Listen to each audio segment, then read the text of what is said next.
அனைவருக்கும் இனிய வணக்கம். அன்பின் ஆன்மீகம் யூடியூப் சேனலுக்கு உங்களை அன்புடன் வரவேற்கிறோம். இன்றைய பதிவில் நம்ம என்ன பார்க்க போகிறோன்னா, கோகுலாஷ்டமி 2026 வருடத்தில் எப்பொழுது வருதுங்கிற தகவலை பார்க்கலாம். அது மட்டும் இல்லாமல் இதில் ரோஹிணி நட்சத்திரம், அஷ்டமி திதி, இந்த வேறுபாடு எல்லாமே சிலது இருக்குது. அது என்னன்னு நம்ம தொடர்ந்து பார்க்கலாம். நம்ம சேனலை நீங்கள் முதல் முறையாக பார்க்குறீங்கன்னா ஞாபகமாக சப்ஸ்கிரைப் பண்ணிக்கலாம்.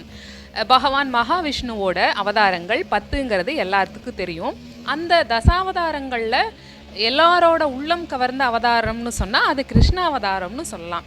கிருஷ்ணன்னா கருப்பு நிறம் கொண்டவன்னு பொருள் சொல்கிறாங்க. அப்படி கார்மேக வண்ணனாக கண்ணன் அவதரித்த தினத்தை தான் நாம் கிருஷ்ண ஜெயந்தி கோகுலாஷ்டமிங்கிற பேரில் கொண்டாடிட்டு வரோம். அஷ்டமின்னா 8வது நாள்ங்கிறது பொருள். ஆவணி மாதம் தேய்பிறை அஷ்டமியே கோகுலாஷ்டமின்னு கொண்டாடப்பட்டு வருது. பெரும்பாலான தெய்வங்களோட அவதார தினங்களை திதி கொண்டு தான் வழிபடுவது வழக்கமாக இருந்துட்டுருக்கு. மாறாக சில வழிபாடுகள் நட்சத்திரங்களோட அடிப்படையிலையும் அமைவது உண்டுன்னு சொல்கிறாங்க. அதே மாதிரி கண்ணனோட அவதாரம் நிகழ்ந்த நட்சத்திரம் ரோஹிணிங்கிறது நமக்கு தெரியும். ஆவணி ரோஹிணியும் அஷ்டமி திதியும் இணைந்த நாளில் தான் கண்ணன் அவதாரம் செய்தான். சிலர் ரோகிணி நட்சத்திரத்தோட அடிப்படையில் கண்ணனோட அவதாரத்தை கொண்டாடுவாங்க.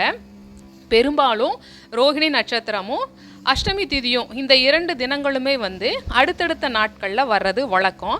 சில வருஷங்களில் சில ஆண்டுகளில் மட்டுமே இந்த 2மே ஒரே நாள்லையும் வரும்.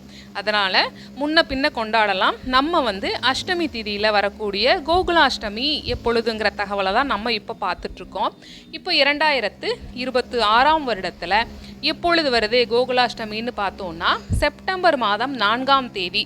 தமிழ் மாதங்களில் ஆவணி மாதம் 18ஆம் தேதி கிழமை வெள்ளிக்கிழமை.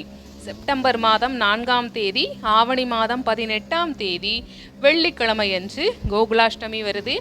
இந்த கண்ணன் அவதரித்த கோகுலாஷ்டமி நன்னாளில் நம்ம வீட்டில் பூஜைகள் செய்து நல்லா சிறப்பாக கொண்டாடுவோம். உங்கள் வீட்டில் கண்ணனோட பாதங்களை நீங்கள் எந்த மாதிரி வரைவீங்க, என்ன மாதிரியான நைவேத்தியங்கள் படைப்பீங்கிற தகவலை நீங்கள் கமெண்ட் பாக்ஸில் தெரிவிக்கலாம். ஏன்னா நீங்கள் கமெண்ட் பாக்ஸில் தெரிவிக்கக்கூடிய இந்த தகவல் இந்த வீடியோவை பார்த்துட்டு இருக்கக்கூடிய மற்ற அன்பர்களுக்கு உதவிகரமாக இருக்கும்.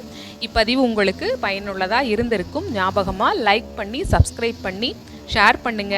இப்பதிவினை இதுவரைக்கும் முழுமையாக கேட்ட உங்கள் அனைவருக்கும் மிக்க நன்றி.